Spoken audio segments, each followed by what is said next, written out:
Hello YouTube viewers, welcome to my show Camera Tuesday. Today we're gonna take a look into Sony RX 100 Mark 6. So let's dive into it. So what is it? It's the whole idea started with the simple fact that DSLRs are big and cumbersome. So all they wanted to do is create a pocket camera that can kill a APS-C size DSLR. Basically this sensor, not this. You cannot topple this. The surface area gap between this and this is not acceptable. So they always wanted to target APS-C. They were not targeting this. So DSLR killers, yes, they were aiming for APS-C. So what was the point? Point was to create a simple, elegant solution for people who buy cheap DSLRs.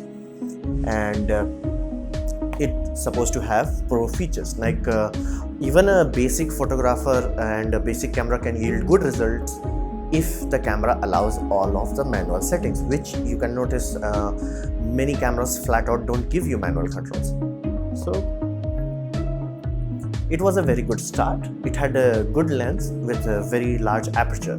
That was its selling point. Like there were cameras that were doing like pro, but they were very dark lens basically, slower lens. And it worked very hard to make sure they give full manual control of as many settings as they can. Full aperture mode, full shutter, aperture, ISO, everything, including focus.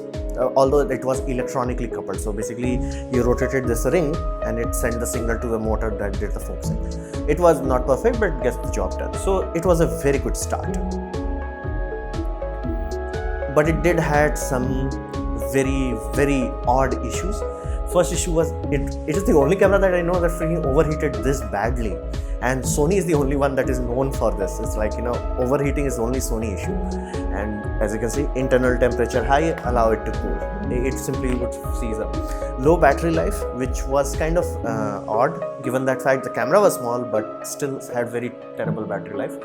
It didn't have proper bulb mode. Basically you couldn't connect a remote and open it for long exposure photography, and limited to no time-lapse settings. So you have to understand they were releasing this camera once a year. So what we are going to talk about is Mark 6. So in 2012 they released it.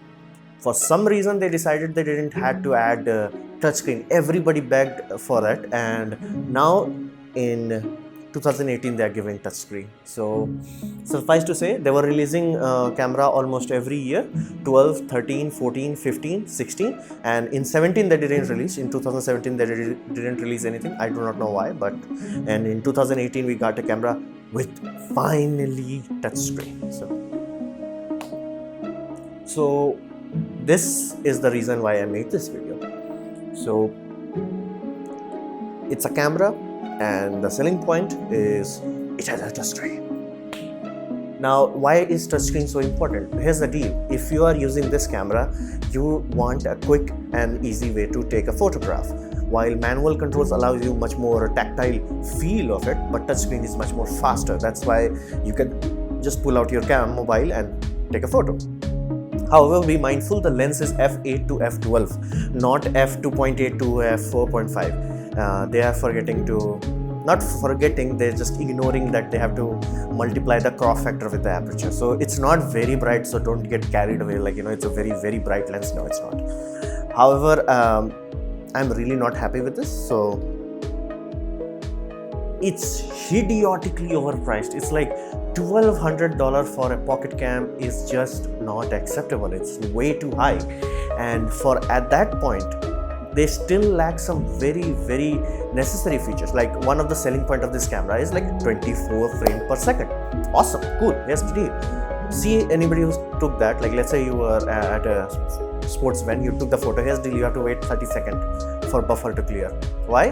Because they are using UHS 1 card, this normal card. UHS 2 card is needed if you have to have a fast memory, because this can only go up to 100, this can easily go up to 300 to 400, and you can easily buy to 200, 300 Mbps. And they said it's a vlogger camera, and yet it does not have a mic input.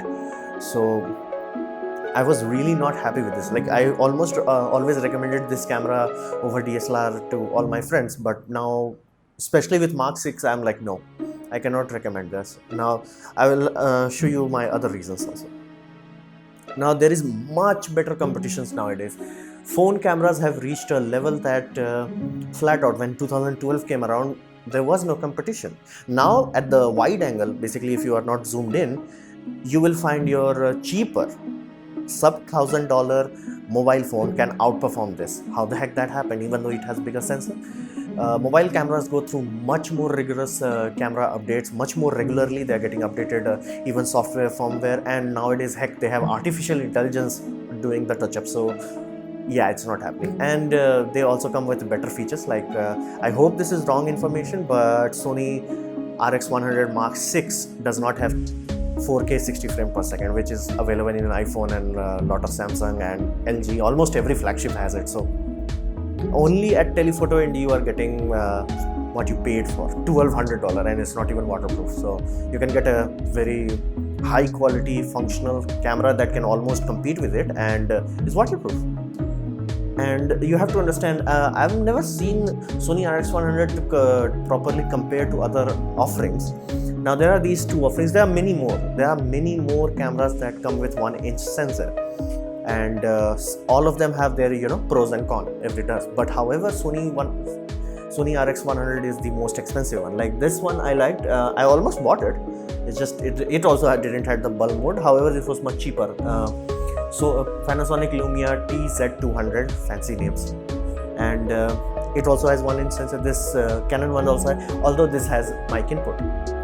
So suffice to say, please, before you just jump into it like, okay, Sony is a blogging camera, you might find this camera to be much more accommodating, and Canon's image quality is unrivaled. Like, that's why they are still around. Their image quality is unrivaled. So that was my presentation. Hope you guys liked it. Thank you for watching. I hope you liked it or learned from it. In that case, please like, or if you didn't, dislike, leave a comment. Please subscribe, press the bell icon. I upload video every day.